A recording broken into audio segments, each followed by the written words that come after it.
Hello everybody, welcome back to Yap City. 14th episode of Mess on Me, I think. Don't fact check me on that.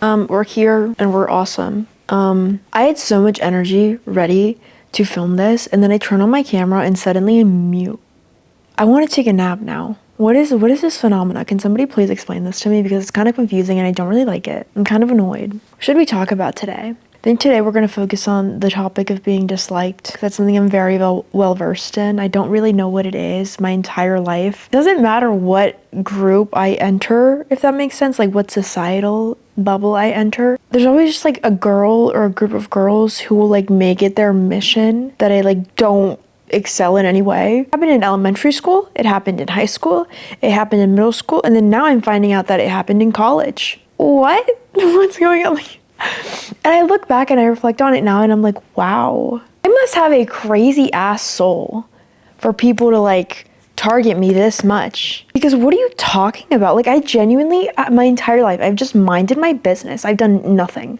Like, I've never walked into a space being like, I'm gonna take the shine here. Like, I need to be the center of attention. Like, no, I just walk into the room and naturally navigate attention because I don't ask for it. It's one of those energetic things where it's like, if you're constantly begging and needing to have attention gravitate towards you, you're going to repel attention because people can feel that subconsciously. But if you're the type of person who genuinely doesn't care, who just wants to lay low, unfortunately, attention is just going to gravitate towards you, and that's just how I've always been. For so long, after I went to SMU, I was like, why was it so hard for me to make friends? Like, it felt like everyone there, it's a very small school, people talk a lot. No matter how hard I tried to make friends, it just seemed like people just like didn't really fuck with me. And like, I was so confused by that, if that makes sense. Like, I just never understood it. Until recently, I found out some things that were being said about me that weren't true. Like, situations completely twisted out of context, projecting, I must say. And like, being made fun of for stuff that is completely out of my control. And I don't care, like, genuinely from the bottom of my heart, I was just like, oh, okay. That makes so much sense now.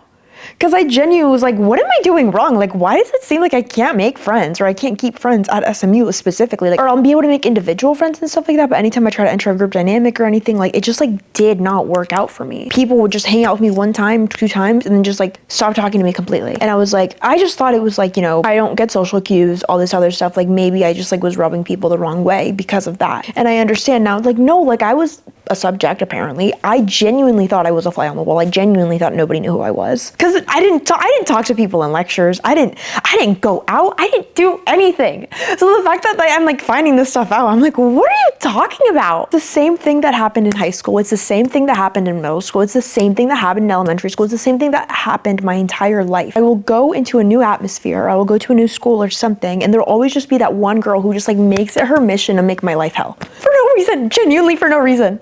Like, oh my gosh, what is going on? But I genuinely, it's just so funny, dude. It's so funny. Like, why do you act like that? And I never seek revenge or anything like that, because genuinely, whenever I found out people fuck me over, I'm like, you won't have hell to pay. Like, God does not play about me. And it's not one of those things where it's like, God doesn't play about me. I'm self-righteous and blah, blah, blah. Like, no, like, I have a great heart. I do everything with love, with compassion. So God naturally protects things that are like good-spirited, that have a good heart posture. If you don't have a good heart posture in this life, like, that is going to come back to you. You can't be messing with people, fucking people over, doing things to kind of maneuver situations and manipulate situations to go your way and not expect that to come back to you. At the end of the day, like, everything other than God is going to fall away. Does that make sense? Like, I think people, like, it doesn't matter what religion you follow, what belief system you have, you can just look at the basic patterns of human nature. You can look at the patterns within things that, like, all that is done in darkness and all evil that is done will eventually come to light. There's no other way around that. There's no navigating that. Like, I don't have to seek revenge. I don't have to do anything, because eventually truth will come to light. Look at it now, a couple years later. I don't even go to SMU anymore. I don't care. Genuinely, I don't. And people are like finding out stuff and they're like, wow, like, you're really genuine. You're really cool. Some stuff was said about you, but like, I'm realizing now it's not true at all. And it's like, yeah, everything that happens in the dark will eventually come to light, you know? I look back now on my experience at SMU specifically, and my experience in high school and middle school, just like my entire life experience within social dynamic. And I realized that I never really struggled socially. The issue was that, like, I am me, and I like have crazy ass energy because of the fact that I'm just so genuine. Like, I don't do things with ulterior motives. I'm not wired that way. Like, my hard wiring genuinely cannot compute the way that people are wired. And I've been studying the dynamics more recently now, and I've been able to really like clock all the patterns and everything and kind of understand the way people work with the help of my best friend. Like, and she's been like coaching me. I love her for it. But like before, I think I still had a little bit of resentment in my heart where I was like, why do people have to operate this way? Like, can't we all just love each other? And it's like, no, because not everyone is me. Not everybody has the same heart posture and like love in their heart that I have. You know, and luckily I found my people who do have that same way and that I can really, really stick to and rely on whenever I'm in social settings and all this other stuff, who can coach me and like say like, okay, this is like, here's the groundwork, here's the map out, here's everything, like JLYK. And I was like, okay, bet, awesome. Because I can follow scripts really well. I can like maneuver situations. I know that 100%. But if I'm not given a blueprint, I'm going to walk in with no ulterior motive, with no map, with no nothing, with no calculated stuff, because I don't use people for personal gain. I don't come into social dynamics seeking what I can benefit from them. I'm just not that type of person. I never have been, which is crazy because the stuff that was said about me is mostly like, yeah, like she's just like one of those social climber people, like blah, blah, blah. Like, I don't even want to get into what was said about me, but like, it's just one of those things where I'm like, oh, I mean, like I sensed it for a while, if that makes sense, but like I never had confirmation on it. One of those things where it's so subtle that if you even bring it up, you're gonna look insane. So I just ignored it until eventually like I found out all this stuff and I was like, oh, period. That's funny as fuck, actually. If you have a pure heart and you are a genuine person, you don't go through these like mental gymnastics and these mind games to try and like seek out your best interest in situations, and you genuinely do things not for the way they make you look, but for the way that it makes others around you feel and for the way it makes yourself feel, like love. Like if you operate from an energetic basis, if that makes sense, then like people are gonna not like you, and it's not really your fault. Or it is your fault in the sense of like people hate authentic people. People's judgments tend to be reflective of what they're suppressing in themselves and what they don't like within themselves. Whenever people make judgments about me saying something that is entirely different from what I am, all it really highlights to me is like, oh, the way that I actually am is the antithesis of what you are, that you repress deep down and that you judge yourself for. So you project this idea onto me. Even at my lowest, people still saw me as a threat. Even at my lowest, I was still having rumors made up about me to like put me down so that people wouldn't like me as much. Because obviously when I walk into this dynamic of like this school, I won't get too much into that. That's just, I don't want to like get in trouble or anything like that, like by whoever the fuck runs all this stuff. I'm not trying to like become a topic again, but like I don't even know how much I can share without it being like one of those things where it's like, oh my gosh, like, believe she would say something like that. Guys, like I can't do it. You're always like, why'd you leave? Oh my gosh, I couldn't do it. I'm so sorry, I couldn't fucking do it. I digress. But all I'm saying is like, if people don't like you, who cares? And whenever I found out this stuff, I wasn't upset. Genuinely, I was like, damn. Like I was like peak abusive relationship, peak hating myself, just lost all my friends, like literally like pre-stages of psychosis. And I was still like making bitches mad just by existing. Like I must have some crazy ass energy. Like if I were to fully embody myself into like my potential, and if I were to fully stick out and allow myself to just be like, no, yeah, I am the fucking shit. Sucks to suck, I guess. I don't know. Sauce like this can only be cultivated through years of like multiple ego deaths, going through like a shit ton of shit in life, staying true to myself through it all, reflecting on myself, healing my negative patterns, accepting that like I fuck myself in some ways as well, accepting that I'm not owed anything in this life. Everything is a blessing, whether it be good or whether it be bad, because bad things are also teaching you things. Like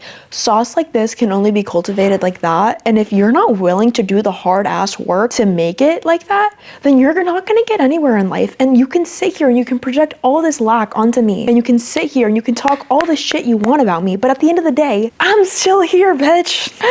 Like at the end of the day, you're mad. You're just fucking mad. Like genuinely, like I was so down at this moment in my life. Like I was like the lowest point in my life. And even then, people had to make up shit about me so I wouldn't steal the spotlight or whatever. And it's one of those things where I'm not going to let it go to my ego, but I think having a healthy amount of ego is great whenever you're someone who has a lot of authentic energy, who is meant to shine, who is meant to do big things. I saw this quote actually. It was like, actually, I want to like, where is my, I want to actually like quote this. I can't find it. I'm so sorry, guys. I'm so sorry. It was something like, the only thing that can beat out mean, evil-spirited people is people with good hearts who know how to play their game better than they do, who know how to manipulate situations for the benefit of all rather than for the benefit of the one person. Because something I've realized a lot in my life is like, I know how to play these games. I know how to study dynamics. I have pattern recognition. I have all this stuff. I know how to do this very well, but it genuinely felt like so ill in me. Like it felt so wrong to move in these types of ways. Like it felt slimy and grimy until I realized that if I want to make any benefit in society and if I want to help others out, I can only do that if I play the game and I play to win. And I can beat out all these other people who are wanting to win for evil purposes and for mean purposes and for personal gain. Because if people understood the amount of people who win when I win, they'd understand that my success was never about my own personal like leverage. Me wanting success was never about my own personal gain. It was about the gain of communities, about, you know, for the sake of humanity, for the sake of spreading goodness out there, for spreading love of God. There's so much stuff I want to be able to do, but I'm only ever going to be able to do that if I have, one, the financial means, the money, all this other stuff. So I have to work hard now to get that. And two, if I, you know, we live in a world where it's like connections based, it's all this stuff. So I may have struggled socially in the past. Now that I've studied these dynamics, I know how psychology works. I know all this stuff because of the fact that like wisdom granted to me by the Lord through the hard times that I went through. I don't repeat mistakes. I go through something one time, I integrate the lesson, I recognize the pattern of what led me in that situation, and I don't repeat it again. I don't do things twice. I don't make mistakes twice. Or at least I try my best not to. Obviously, I'm not perfect or anything like that. But now that I'm able to maneuver these situations and I'm able to play these games, I'm able to have tides go my way. I'm able to control shit now. I'm able to run shit now. It really has like changed my life a lot, honestly. Like even within a short period of time, the leverage that I've gained on situations, like that's what that quote was, like, I can see it in my mind. Just come to me, Lord, please help me. The biggest heroes don't give up when they see the size of the villain. They walk away and they come back with leverage on the situation. Thank you. See how easy it is whenever you access God for things? Hello? Anyway, back to what I was saying. I just want to say a huge shout out to all the bitches who tried to bring me down throughout my life because you guys created a fucking monster. Like, actually, sometimes I look at myself and I'm like, damn, like there's no way I'm real. Like, thank you guys. Because yeah, I was born pretty, whatever, but beauty is so surface level in my opinion. I'm very naturally beautiful. I didn't really have to do anything like that and people hated me for it, unfortunately. Like, and that's not like a cocky ego drive thing. It's an objective fact. Like I was literally bullied my entire life because I was pretty. Like guys were mean to me because they like had crushes on me and stuff like that. I look back now, and then girls just like always excluded me and would like genuinely girls would like gang up and create groups and stuff and just like exclude me from them. And I would always find the other girls who were like kind of the same vibe as me just for that same group who was like my group that was excluded within the other group also would end up like turning on me. And I'm like, what the fuck is going on? Like what, like why can't I just like ever catch a break? But obviously it's like when you're like this magnetic, obviously people are gonna treat you some sort of way because they're upset and they're mad, okay? Like I literally don't care anymore. Think I'm an evil bitch all you want, okay? If God says I'm good, then I'm good. I really don't care. A lot of people benefit when my confidence is really high because I make shit happen when my confidence is high. Like I said, a lot of people benefit. So yeah, like back to my main point though, like shout out to all the bitches who like actually made my life a living hell because y'all created a fucking beast, okay? All of those things, like I could have been born pretty and I could have been like included in all this stuff and like I could have had an easy life and all this stuff. But no, I was excluded. I was left out. I was made to feel like I was ugly. I was made to feel so shitty about myself constantly by everyone around me. And I had to literally fight tooth and nail for an ounce of peace my entire life. And now look at me. I have so much peace. I know how to stand still in chaotic ass storms. Genuinely like the craziest storms you've ever seen. My resilience levels are insane. My discernment is insane. All of this stuff is insane. You guys try to take me down time after time after time after time again, but I just won't fucking quit, dude. I just will not quit. I'm so sorry. We're genuinely going to have to like kill me. Like you're just gonna have to kill me. Sorry. And even then I might resurrect. I have the power of God on my side. Genuinely though, this is what I mean when I'm like, y'all are gonna have hell to pay. Like I just feel bad. Shit I've heard that happens to people after like they fuck me over. Crazy stuff, actually. Because I do everything with such a genuine heart and people want to misinterpret me. They want to like say things about me and make up shit about me or purposely like skew situations because of their own projections and their own stuff that they refuse to look at within. And then I'm the evil one. But in reality, like time will pass and we will see the truth. And even if we don't ever see the truth, stuff's gonna go down in their life. That's just how it works. You know what I'm saying? You can't cross people who have good hearts and expect nothing to come of it. I don't think a lot of men realize like their karma is living their entire lives with like that feeling of like the one who got away because they fucked over a girl with a good heart. So now they have to live the rest of their life stalking her and viewing her because they never wanted to own up and take accountability. It's either own up, take accountability, and you can move on with your life, and you know, whatever was meant to be will be, and you'll find somebody else because, you know, God will introduce another person into your life. But until you repent from those actions and until you accept and acknowledge the fact that you are being a piece of shit, and until you grow from that, God is never going to gift you with another one of his daughters. What do you guys think? Like, what do you think this was? You can just like toy with a bunch of women, go through and fuck people over, and then you're just gonna get rewarded by like the nicest, like most amazing girl ever? No. You keep encountering evil bitches because you're an evil bitch. Like, seriously, guys, when are y'all going to realize that the actions that you do have consequences? People are so reluctant to be like, if this is going on in the world, if God is so good, then why is this going on in the world? Maybe because we have free will and we suck. We are sinful beings. That's what the whole Bible encompasses. Why do you think the world is the way it is right now? Because sin exists. Sin is not a rule book. Sin is like, hey, maybe you shouldn't do this because it's going to create a negative pattern in your life and it's going to amplify self-sabotage. So maybe stray away from this certain thing because it's not good for you. You can have a big ego. You can have a lot of confidence and stuff. Make sure it's not grandiose and not a false perception. Make sure that you have things to back up the fact that like you do run shit. Make sure you have stuff to back that up because a performance will always crumble because it is not built on a stable foundation. When you build shit on a stable foundation, it's going to be sturdy as hell. Okay? That's why you need to build your foundation of everything upon God, because what does not falter? What will not fall away? The Lord. The Lord will never fall away. So whenever you see God on everything, allow him to guide your path. You know, be kept in line by that rod. We're sheep, okay? We're stupid. Humans are stupid. By nature, like, we're hedonistic. We are led by our traumas and our projections and our patterns and stuff. And you have to kind of self-actualize, and you have to reach this level of discernment and accountability to be able to say, no, I can stop succumbing to my vices. I don't need to do these negative things to make me feel good. I can sit with this pain for a little longer so that I can work through it. Because if you live your entire life trying to run away from pain, you're never going to get anywhere. You have to learn to face your fears. You have to learn to fear nothing. Somebody asked me this the other day. They were like, do you have any fears? And I was like, no. Genuinely, I could die tomorrow. I don't care. I fear nothing other than the Lord. Because time and time again, like, I've had bad shit happen to me and I had to go through it all alone. You know what I'm saying? Like, I don't care anymore. Genuinely. Because even at my worst, where I was literally like about to die, I was like malnourished. My brain wasn't braining. I was literally like in psychosis. People were still out here trying to bring me down and trying to speak negatively on my name and make me have a bad reputation when I didn't leave my room. I didn't leave my room. I didn't do anything. And I was only ever nice to these people. And still somehow they pick little shit to be like, see, yeah, she's weird.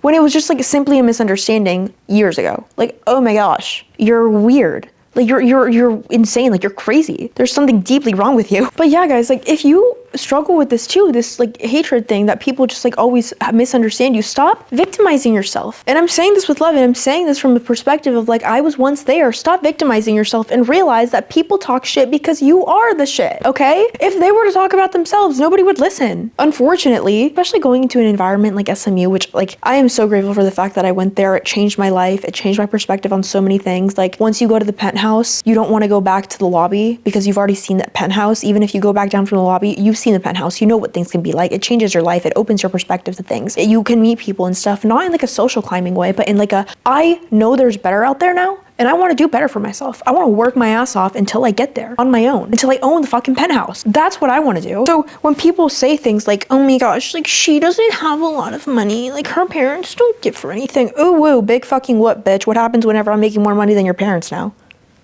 And people might say, like, how do you know that's gonna happen? You can see it in your mind, and you have the confidence to speak it. It will happen. So what happens when you're making fun of me, and I'm making more money than your dad, bitch? I'm making more money than your mom, bitch. Give me a couple years, if that, honestly. If that. Just get, like, wait a couple months and you'll go and see. You'll never find nobody better than me. Like, genuinely make fun of me all you want. Oh my gosh, guys, like, I don't have as much money as the people there. You are not half the woman that I am. Your face card can be as great as you want it to be, but if you don't have virtue, you don't have resilience, you don't have discipline, you don't have accountability, you don't have kindness in your heart, what do you have? Because at the end of the day, everything falls away except the soul. When we die, the soul goes up to the heaven, not the flesh. So if your flesh is the only thing that you're banking on, that's a very faulty foundation, and it's not going to take you anywhere in life. People are going to eventually see the cracks in your mask. People are going to eventually realize the type of person that you are. And what are you going to do when that happens then? Don't become a victim to your circumstances. Understand that all of your circumstances are here to shape you up and to build you up for the glory that is to come. Because sometimes God isn't bringing something into your life because he knows that you're not able to handle it yet. If God were to have brought in the success and the ideas that made me have that success before the time was right, I would have sabotaged it all. I wouldn't have known how to handle it because I did not yet know how to stand in my power. I didn't know how to stand up on that stage and make it my bitch. Okay, I used to be afraid of the stage. I used to hate it. I used to want to climb down. I used to resent the stage so much. But now look at me. Now I know how to stand on that stage, stand powerfully, and make the stage my literal bitch, okay? I'm not gonna fold anymore. I used to fold so easily because I was so focused on this idea of like, I don't wanna hurt anyone, okay? Sometimes people are gonna get hurt. I got hurt so fucking much in my life. Do you see me crying? Do you see me sitting here acting like, woe is me, I can't believe any of this stuff? People were so mean to me my entire life. Maybe it's my turn to be mean back because I'm not mean in the way that people were mean to me. I'm mean in the way that is, I'm fucking done, okay? I was so empathetic my entire life. I was so understanding my entire life, and I'm done with it. I'm done with it now. If you're a good person and you have a good heart and I can see that, we can vibe. Come to me, ask me for advice. I will help you wholeheartedly, open arms. I am here for the people who truly need it and for the people who are truly going to listen. If you're just coming up, and I can tell very easily when people are just coming up to me to figure out information, to find out what's new in my life, that's when I start lying for sport. Imagine thinking you told people my business and I was just fucking lying. I used to be like, I can't lie, like I'm so bad at it. Oh. I used to refuse to play the game of life until I realized, oh shit, I need to start playing because I very good at this when I actually choose to play. So I'm playing now. And in the very short amount of time that I have been playing, wow, I came back with a lot of leverage and I'm kind of beating you at your own shit. So looks like y'all are gonna have to figure out what you're gonna do about it. I don't care. Genuinely, I don't care. Freeing it feels to be able to be myself again, to be able to allow the like evil bitch in me to sprout, to let it grow. Because I'm not so focused on this idea of being like virtuous and kind and blah, blah, blah. Oh my gosh, I don't care anymore. I don't care. Thank you, Lord, for giving me the strength and the power to see the potential that I hold, for guiding me down the path to embody that. Because being a woman does not mean being submissive and all this other stuff. Being a woman of God inherently means resting in the Lord. It does not mean idolize a husband, and it does not mean looking to him for what to do. Okay, there were plenty of women in the Bible who are headstrong and resilient, as well as kind-hearted and empathetic, but not without being headstrong and resilient first. Ruth was working in the field. She didn't complain. She wasn't like, ugh, what am I gonna do without my husband?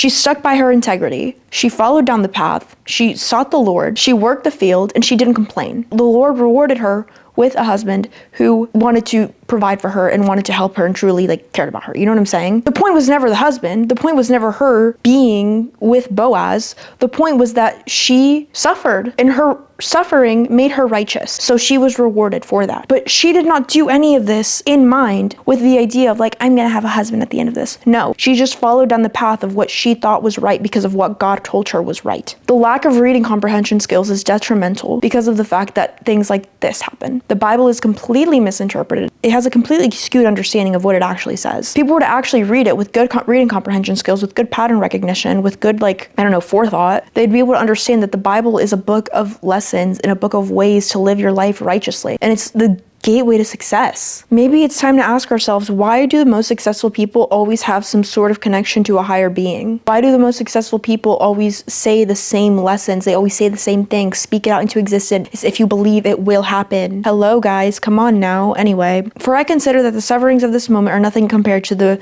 glory that is to come in the future. Romans 8:18. My all-time favorite Bible verse, one of the first ones I ever came across whenever I was truly seeking God for the first time wholeheartedly. And I just want to say, like, I haven't even truly reached the entire glory. I know there's more to come. I know God is not done with me yet. And when I tell you guys, like, it was worth every second, even now, this feeling of peace and restedness and understanding and the love that I feel from God and the love that I feel from the people that God has brought into my life, it was worth every second. It was worth becoming the woman I am today. Yeah. Anyway, I hope y'all enjoyed this episode. I really liked it. It really encompassed everything about me because yes, I am giggly puff, super happy, fun giggle times.